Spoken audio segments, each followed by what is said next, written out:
അപ്പോൾ കഴിഞ്ഞ ദിവസമാണ് രാത്രിയിൽ ഒരു ഇരുട്ടടി. ഇപ്പോൾ രാവിലെ എഴുന്നേറ്റിട്ട് എന്താണ് ആർക്കാണ് ചെയ്യേണ്ടതെന്നൊരു ആലോചനയിലാണ് ട്രംപ്. അമേരിക്ക ഇന്ത്യക്ക് മേൽ ആദ്യം പ്രഖ്യാപിച്ച 25% പകരം തീരുവ ഇന്ന് പ്രാബല്യത്തിൽ വരികയാണ്. റഷ്യയിൽ നിന്നും എണ്ണ ഇറക്കുമതി ചെയ്യുന്നതിന്റെ പേരിൽ ഒരു പിഴ ശിക്ഷ കൂടെ തന്നിട്ടുണ്ടായിരുന്നു. അത് ഇന്നലെ പ്രഖ്യാപിച്ചിരുന്നു. അത് ഓഗസ്റ്റ് 27 നിലവിൽ വരും. മറ്റ് പല രാജ്യങ്ങളും റഷ്യയിൽ നിന്ന് എണ്ണ വാങ്ങുമ്പോൾ ഇന്ത്യക്ക് മേൽ മാത്രം അധിക തീരുവ ചുമത്തുന്നത് അന്യായമാണെന്നാണ് ഇന്ത്യയുടെ നിലപാട്. അമേരിക്കയിലെ ന്യൂജേഴ്സിയിൽ നിന്ന് മധു കൊട്ടാരക്കര വിവരങ്ങൾ വച്ചിരുന്നുണ്ട്. മധു, ഗുഡ് മോർണിംഗ്. അവിടുത്തെ ഗുഡ് നൈറ്റ് അല്ലേ? അവിടുത്തെ ഗുഡ് നൈറ്റ്, ഇവിടുത്തെ ഗുഡ് മോർണിംഗ്. മധുചേട്ടാ, ഈ സാധാരണയിൽ ഡൊണാൾഡ് ട്രംപ് ഓരോന്ന് പ്രഖ്യാപിക്കുകയും അത് റിവേഴ്സ് ചെയ്യുക എന്നുള്ള രീതി അദ്ദേഹത്തിന് ഉണ്ടായിരുന്നു. പക്ഷേ ഇക്കാര്യത്തിൽ അങ്ങനെ അല്ലെന്ന് തോന്നുന്നു. ഇക്കാര്യത്തിൽ ട്രംപ് സീരിയസ് ആണ്.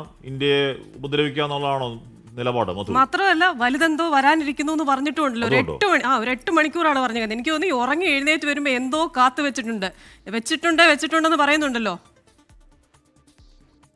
Good morning Christina, Hashmi. 2 ദശാബ്ദക്കാലമായി വളരെ ശക്തമായിക്കൊണ്ടിരുന്ന ഇന്ത്യ-US ബന്ധമാണ് ഇന്ന് ഈ എക്സിക്യൂട്ടീവ് ഓർഡറിൽ ഡൊണാൾഡ് ട്രംപ് ഒപ്പുവെച്ചതോടുകൂടി ഒരു വഴിത്തിരിവിലെത്തിയിരിക്കുക എന്ന് വേണമെങ്കിൽ നമുക്ക് പറയാം. ഇന്ന് ഇന്ത്യയുടെ ഈ റഷ്യൻ എണ്ണ വാങ്ങിക്കുന്നു എന്ന പേരെടുത്ത് പറഞ്ഞുകൊണ്ടുള്ള ഒരു എക്സിക്യൂട്ടീവ് ഓർഡറിലാണ് ഒരു US പ്രസിഡന്റ് ഒപ്പുവെച്ചിരിക്കുന്നത്. ഇതോടെ നരേന്ദ്രമോദി ഡൊണാൾഡ് ട്രംപ് സൗഹൃദത്തിലും വലിയ വിള്ളൽ വീണ് കഴിഞ്ഞിരിക്കുകയാണ്. നേരത്തെയുള്ള 25% ചുങ്കത്തിന് പുറമെ 21 ദിവസം കഴിയുമ്പോൾ 25% കൂടി കൂട്ടി, അതായത് ഒരു പിഴച്ചുങ്കം കൂടി ചുമത്തി 50% അധിക ചുങ്കം ഡൊണാൾഡ് ട്രംപ് ഇന്ത്യൻ ഉൽപ്പന്നങ്ങൾക്ക് ഏർപ്പെടുത്തിയിരിക്കുകയാണ്.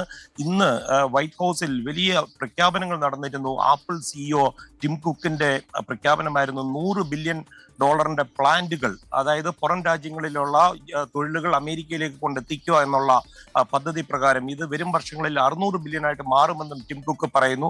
ഇതിനുശേഷം മാധ്യമങ്ങളോട് സംസാരിക്കവേ US പ്രസിഡന്റ് പറഞ്ഞത്, പ്രത്യേകിച്ച് ഇന്ത്യയുടെ കാര്യങ്ങൾ മാധ്യമപ്രവർത്തകർ എടുത്തു ചോദിച്ചപ്പോൾ അടുത്ത 8 മണിക്കൂറുകൾ ഈ വിഷയത്തിൽ നിർണായകമെന്നാണ് പറഞ്ഞിരിക്കുന്നത്.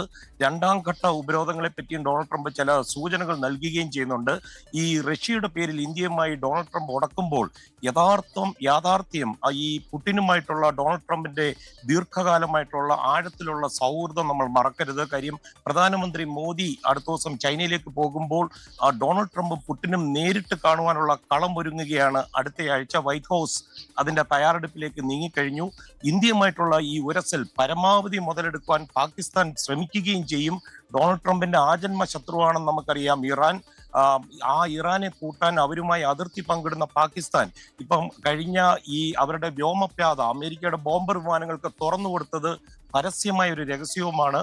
ഈ മെയ്ക്ക് അമേരിക്ക ഗ്രേറ്റ് അഗെയിൻ എന്നുള്ള ഒരു മുദ്രാവാക്യവുമായിട്ടാണ് ഡൊണാൾഡ് ട്രംപ് അധികാരത്തിൽ വന്നത്. അദ്ദേഹം ഇപ്പോൾ അതേ രീതിയിൽ തന്നെ അമേരിക്കൻ വിപണി ഇന്ത്യ പോലെയുള്ള രാജ്യങ്ങൾക്ക് അടയ്ക്കുകയാണ്. ശരിക്കും ഡൊണാൾഡ് ട്രംപിനെ കാണാൻ ആദ്യം എത്തിയ ഭരണാധികാരി ഇന്ത്യൻ പ്രധാനമന്ത്രി നരേന്ദ്രമോദിയായിരുന്നു.